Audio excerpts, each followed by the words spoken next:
Quero convidar você a abrir sua Bíblia comigo no livro de Eclesiastes, capítulo de número 2. Eclesiastes, capítulo de número 2. Eu quero ler do verso 1 até o verso de número 11. É um livro, como eu disse agora há pouco, que nós acabamos de ler ele na leitura do nosso plano, de leitura anual da Bíblia. E eu quero refletir com você em Eclesiastes, capítulo 2, do versículo 1 ao versículo 11. Abriu? Vamos ler? Disse comigo: vamos, eu te provarei com a alegria, goza, pois, a felicidade. Mas também isso era vaidade. Do riso disse: é loucura, e da alegria de que serve? Resolvi no meu coração dar-me ao vinho, regendo-me contudo pela sabedoria e entregar-me à loucura, até ver o que melhor seria que fizessem os filhos dos homens debaixo do céu, durante os poucos dias da sua vida. Empreendi grandes obras, edifiquei para mim casas, plantei para mim vinhas, fiz jardins e pomares para mim, e nestes plantei árvores frutíferas de toda espécie. Fiz para mim açudes, para regar com eles o bosque em que reverdeciam as árvores. Comprei servos e servas, verso 7. E tive servos nascidos em casa, também possuí bois e ovelhas, mais do que possuíram todos os que antes de mim viveram em Jerusalém. Amontoei também para mim prata e ouro, e tesouros de reis e de províncias. Provi-me de cantores e cantoras, e das delícias dos filhos dos homens, mulheres e mulheres. Engrandeci-me e sobrepujei a todos os que viveram antes de mim em Jerusalém. Perseverou também comigo a minha sabedoria. Tudo quanto desejaram os meus olhos não lhes neguei, nem privei o coração de alegria alguma, pois eu me alegrava com todas as minhas fadigas, e isso era a recompensa de todas elas. Considerei todas as obras que fizeram as minhas mãos, como também o trabalho que eu com fadigas havia feito. E eis que tudo era vaidade, e correr atrás do vento, e nenhum proveito havia debaixo do sol. Feche seus olhos. Espírito Santo de Deus, a minha oração é para que, de forma poderosa, o Senhor use a Tua palavra para inundar e invadir o nosso coração nessa manhã. Que o Senhor possa afoguear o nosso interior e que o fogo do Espírito Santo de Deus possa purificar o nosso coração de toda a impureza do pecado. A despeito de mim, Senhor, me use com ousadia e intrepidez, e que eu fale a verdade e somente a verdade, e a verdade que provém de Ti. No santo nome do Pai, do Filho e do Espírito Santo aqui oro. Amém. Coração em fuga. Esse é o tema para essa nossa reflexão. Coração em fuga. Sabe, a beleza nos atrai. O pôr do sol, ou então aquela lua grande, mas quando ela está bem baixinha, traz encantamento aos nossos olhos. Os jardins, as belas flores, aquele campo de algodão. Imediatamente o belo leva a mim e a você a tirar foto, não é verdade? Somos da geração que tira foto das coisas e posta na internet. Ou então aquela praia, sabe aquela água cristalina, clarinha, que quando a gente olha, a gente consegue ver as conchas, às vezes até os peixes. É belo, não é? Quando os golfinhos começam a saltar. De alguma forma, nós somos atraídos pela beleza da criação. Deus gosta de coisas belas, e por sermos a imagem e semelhança do Senhor, a beleza e o belo da criação afeta o meu coração e nos atrai. Mas o homem está com o seu coração em fuga. E nessa fuga, o coração humano busca prazer na diversão. Então imagina que você está numa estrada, imagina que você está viajando a pé, sozinho, como se fosse um andarilho, ou quem sabe, um refugiado. E nessa trilha, nessa viagem, nessa estrada, você faz algumas paradas. E a primeira parada que o coração do homem faz nessa trilha, nessa viagem, é a parada da diversão. O coração em fuga busca prazer na diversão. É isso que Salomão está dizendo no verso 1 e 2. Eu vou te provar. Com alegria, com gozo, com riso. Mas ele mesmo, o próprio Salomão, nos afirma o quê? Que é vaidade. Buscar prazer na diversão é vaidade. Não existe satisfação na alegria. Não existe satisfação plena nas risadas que damos. O próprio Salomão, no verso 2, vai dizer e vai afirmar que o riso é loucura. O sábio, no capítulo 1, do verso 12 ao verso 18, investigou a busca do prazer na sabedoria, no conhecimento, nos estudos. E chegou à conclusão que é vaidade. E que quanto maior a sabedoria, maior é a tristeza. Queridos, o grande problema é que usamos a diversão, usamos o riso como fonte de satisfação, como fonte de descanso para um coração em fuga, para um coração inquieto. Nós pegamos a beleza da criação e distorcemos a sua finalidade. Quer ver? Sabe quando vai chegando sexta-feira, sábado, seu coração vai se alegrando. Ufa, a semana está acabando, sexta-feira está chegando, tem até música com a temática, né? De sexta-feira. Mas quando chega a segunda, talvez o seu coração volta a ficar inquieto. Porque não faz sentido buscar prazer e alegria na diversão em si. O problema não é a gente se alegrar na sexta, no sábado. O problema é quando a gente deseja usar esses momentos para tentar tapar o buraco do coração. O coração em fuga, nessa estrada, busca a satisfação nas coisas criadas. E a primeira parada é essa. Tentar achar satisfação em algo que produz alegria, felicidade, riso, gargalhadas. Mas a questão, queridos, é que isso é vaidade. Nos termos bíblicos, é vapor, é névoa, é neblina, é passageiro. Você está deprimido. E o que você faz? Chega sexta, chega sábado, você sai com seus amigos, você vai tomar uma cerveja, você vai para a balada. Quem sabe aquele tempo e aquele momento de risos e de gargalhadas não silencia o grito da sua alma. Mas então você volta para sua casa, você retorna para sua rotina, você deita a sua cabeça no travesseiro e descobre que o riso evaporou e que o coração voltou a inquietar-se. Assim, o coração continua sua fuga. Se a primeira parada, a parada da diversão nessa estrada, não trouxe a satisfação que você tanto busca, então você vai e continua caminhando, e continua trilhando, e continua como um peregrino, como um refugiado, e você chega na segunda parada dessa estrada.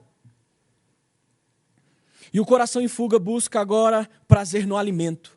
No verso 3, Salomão disse que resolveu entregar o coração ao vinho.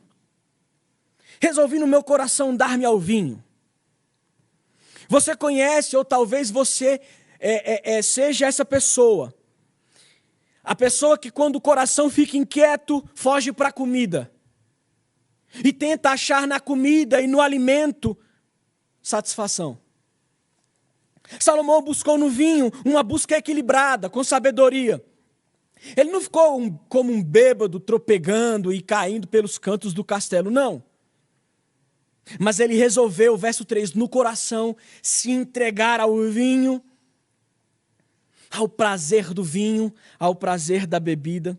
Sabe, vez ou outra, eu assisto um programa na Discovery chamado Quilos Mortais. Pessoas extremamente obesas que buscam ajuda médica para perder peso. Homens e mulheres que pesam 200 até 300 quilos. Mas o que me chama a atenção nesse programa, obviamente, primeiro, é ver que a pessoa conseguiu vencer e conseguiu perder peso e ter uma qualidade de vida, mas tem algo que me chama a atenção nesse programa. É o momento dos depoimentos. E a pessoa, muitos, dizem assim, sabe, eu cheguei nesse nível de peso porque eu descontava todas as minhas frustrações no alimento, na comida. Então, quando eu ficava triste, quando eu ficava ansiosa, quando eu ficava deprimida, eu ia comendo, e eu cheguei nesse nível de 300 quilos. Obviamente, alguns por questões biológicas. Salomão, queridos, experimentou os efeitos da alegria e do prazer que o vinho produz e oferece. Salomão buscou no vinho a sua fonte de consolo. Assim como você talvez busca no chocolate, no café gourmet, no champanhe, na comida, ou quem sabe na academia, né? Para ficar ali com o corpo todo durinho e ser desejado pelas mulheres ou pelos homens. Uma fuga, buscando e desejando tapar o coração por meio das belezas da criação. Salomão não encontrou satisfação e sentido na sabedoria, no conhecimento. Percebeu que a alegria e os risos, como um fim em si mesmo, era mera vaidade. Então agora ele se joga, ele se lança no prazer da comida, do vinho, da bebida. E Salomão, mais do que ninguém, bebeu dos melhores vinhos e comeu das mais finas iguarias. Mas Salomão viu que isso é vaidade. É vapor, é neblina, é passageiro. Quantos livros, congressos, quantas palestras de autoajuda, quantos coaches motivacionais nós temos nos nossos dias? Quantos livros que tratam da busca pela felicidade, o desejo da alegria, a jornada incansável atrás de algo que tape o buraco ou que traga o silêncio da alma que grita? Infelizmente, quantas igrejas e pseudos pastores pregando uma mensagem que apenas massageia o ego do homem? Eclesiastes, queridos, mostra para mim e para você que corações em fuga buscam prazeres nas coisas criadas. Em que isso é vaidade, é inútil, é névoa, é vapor, é passageiro, é transitório. Eclesiastes é a apologética da importância da vida com Deus e o horror de uma narrativa de vida debaixo do sol, alienada do Senhor. Eclesiastes mostra para mim e para você que alguma coisa está faltando e que nenhuma das belezas criadas ou da beleza da criação traz satisfação e descanso ao coração do homem. Salomão está mostrando para você que a busca pela satisfação, na diversão, na alegria, nas gargalhadas, no vinho, na comida, é vaidade. Porque o fundamento está sendo as possessões do tempo terreno e tudo que vemos e o que os nossos olhos contemplam é passageiro, é neblina, é vapor. Onde você tem buscado satisfação?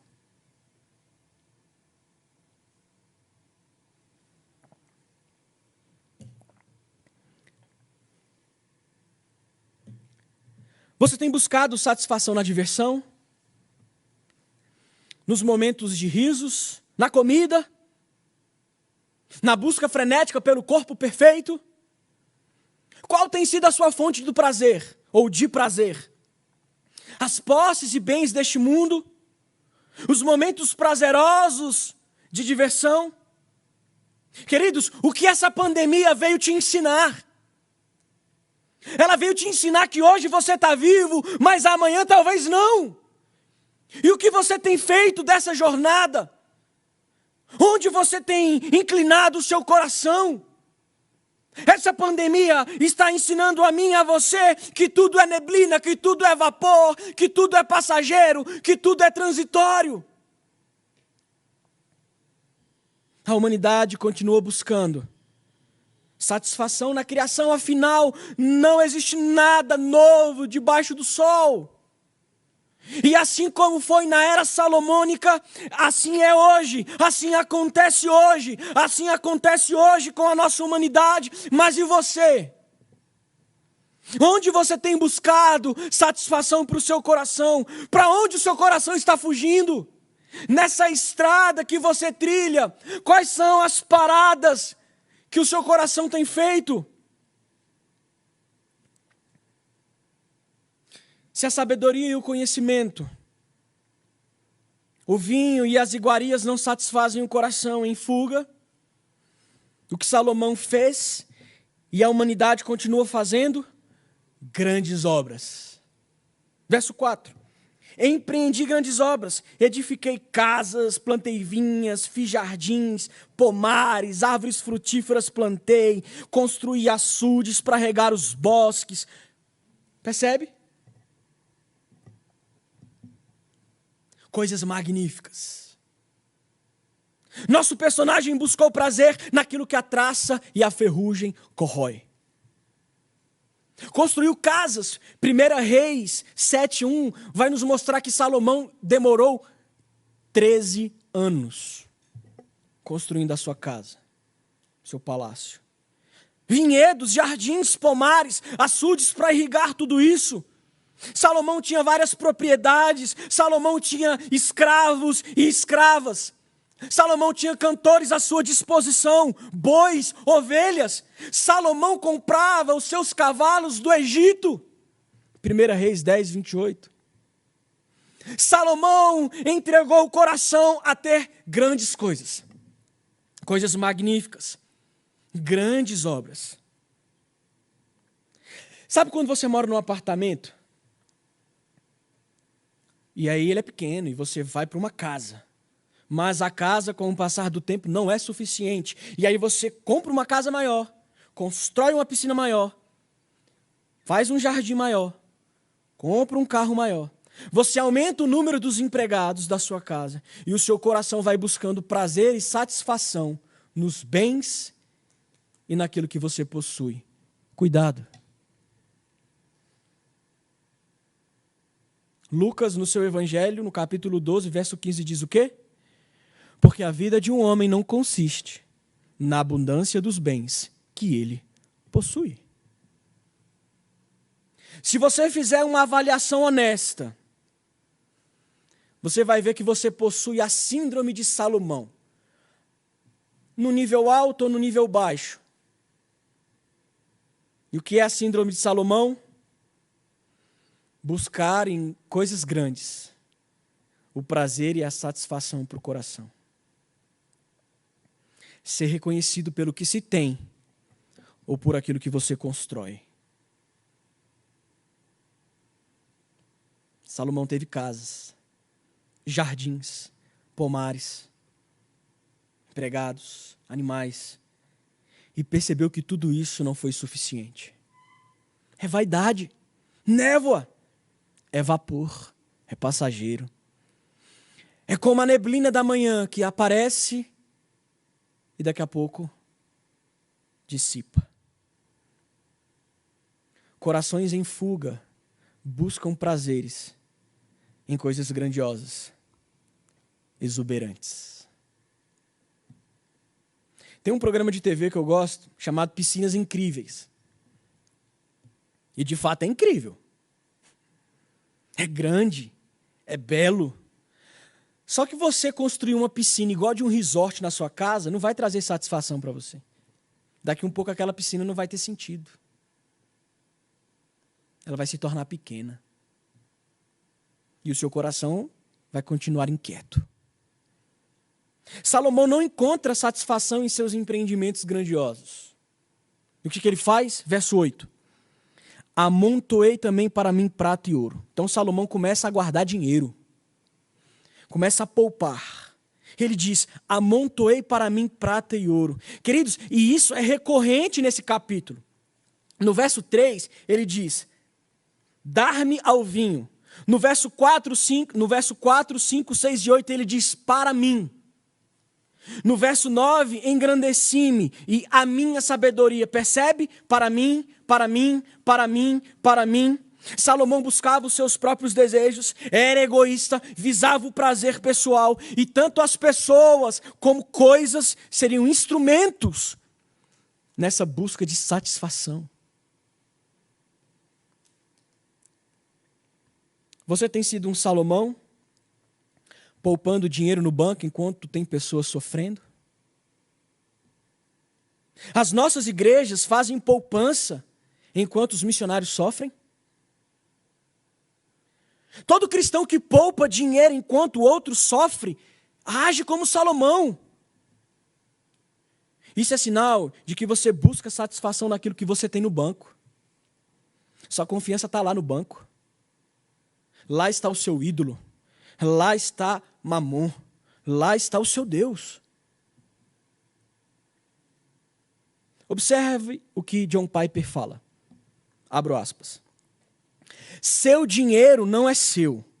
O que te deixa em uma posição muito precária é de Deus. E você tem isso no seu banco, no seu bolso. Cuidado. Você pode se tornar um ladrão ou um mau administrador. Deus lhe deu habilidade para ganhar esse dinheiro. É por isso que cometemos erros e achamos que é nosso. Ele te chama para ser um mordomo, um administrador e não dono do que ganha. Fecho aspas. Salomão desejou construir um paraíso na terra. E não é isso o que a humanidade procura ardentemente até hoje? Basta você olhar a casa do Neymar no Rio de Janeiro. O cara fez um resort para ele.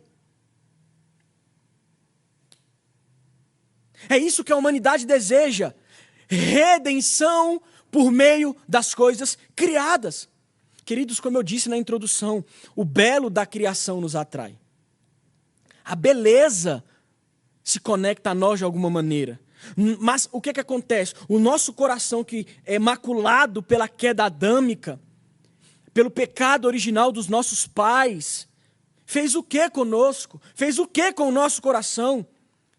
Buscar prazer na diversão, nos risos, na comida, no vinho, nos grandes empreendimentos e no dinheiro que eu fico poupando e fazendo render no banco, enquanto outros sofrem.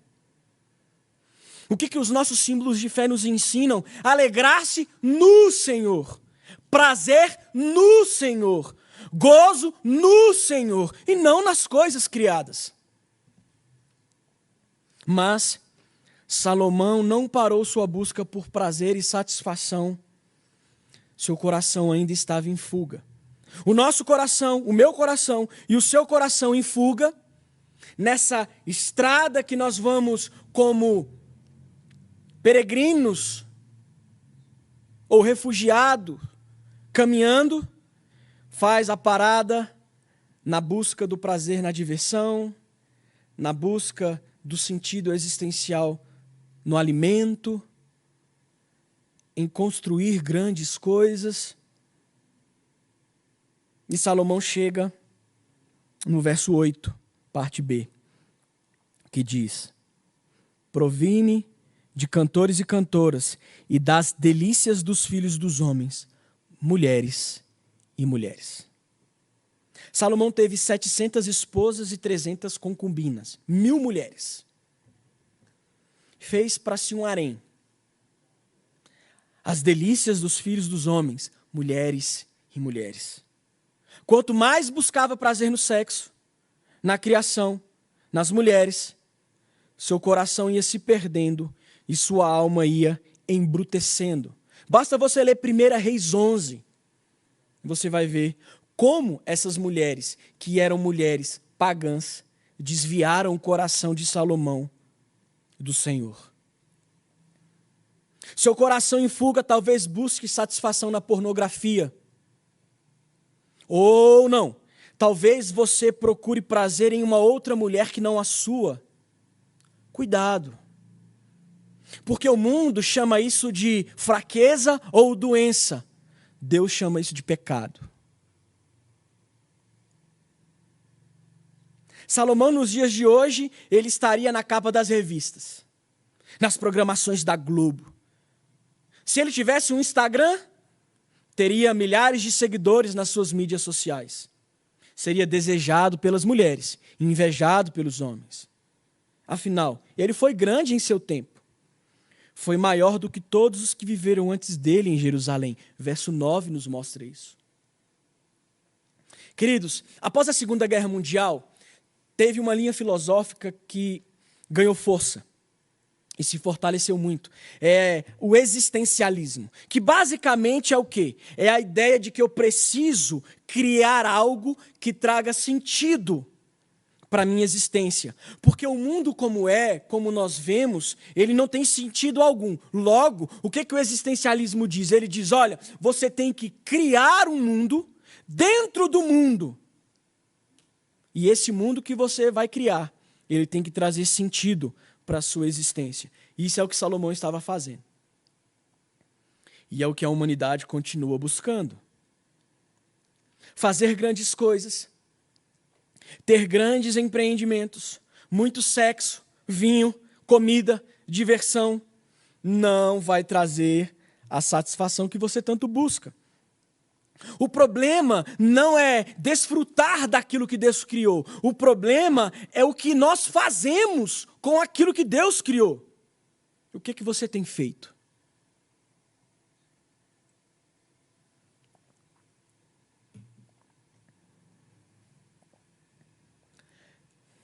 Versos 10 e 11 nos mostra que Salomão considerou tudo o que fizera, que não negou nada ao seu coração. E mesmo tendo feito tantas coisas, vivido tantas experiências, o coração em fuga ainda era presente.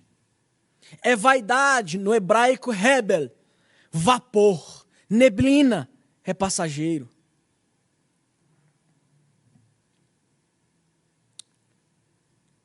Parafraseei a história do filho pródigo. O filho pródigo, com o coração inquieto, pegou sua herança e, no afã de ser livre, tornou-se escravo do seu próprio querer, do prazer e até com porcos comeu. No mundo ele esbanjou, comprou deleites vãos e em um vazio se encontrou. Ao parar de olhar as belezas das coisas criadas, lembrou de quem? Do pai. Pai que prontamente lhe deu novas roupas, celebrou sua volta com uma festa e com ele fez uma aliança de amor, graça e redenção. Talvez você não seja como o pródigo, que sai da casa do pai e vai em busca de satisfação e prazer nas coisas criadas. Mas você pode ser o pródigo existencial, que mesmo dentro da casa do pai, busca prazer e satisfação nos seus ídolos intocáveis. O pródigo existencial é aquele que recebe a essência, o fôlego de vida do Criador e zarpa e some para viver de acordo com o seu melhor juízo. Agostinho, ele tem algo que ele chama de espiritualidade de um refugiado. E nós precisamos dessa espiritualidade de um refugiado. E aqui eu quero concluir. Para Agostinho, grande parte da nossa inquietude, da fuga do coração humano, resulta da nossa tentativa de nos convencer que já estamos em casa. Por isso, espiritualidade refugiada. A alternativa, diz Agostinho, não é uma fuga, mas uma espiritualidade refugiada, que mesmo fique em alguns momentos instável, uma espiritualidade cansada na estrada, mas intensa e ansiosa por encontrar a cidade que nunca estivemos. O problema é exatamente quando tentamos tornar essa criação o nosso lar. E em fuga, buscamos prazer na diversão, no alimento, no dinheiro, no sexo, nas grandes obras. Somente quando você perder o encantamento da criação como um fim em si mesmo, é que conseguirá viver uma espiritualidade refugiada. Compreendendo que a estrada que estamos caminhando não é o lar e não é a vida, mas apenas o caminho que nos conduz à casa que a gente nunca esteve. Somos como Abraão, partindo de uma terra que nunca vimos, partindo para uma terra que nunca vimos, mas é nessa casa que nunca estivemos, é nesse lugar, é nessa terra que você encontra descanso. Ou, como na história do pródigo, esse é o lugar, e esse lugar é o abraço do Pai. O coração em fuga, o coração inquieto, ele descansa quando ele olha para a cruz. Feche seus olhos.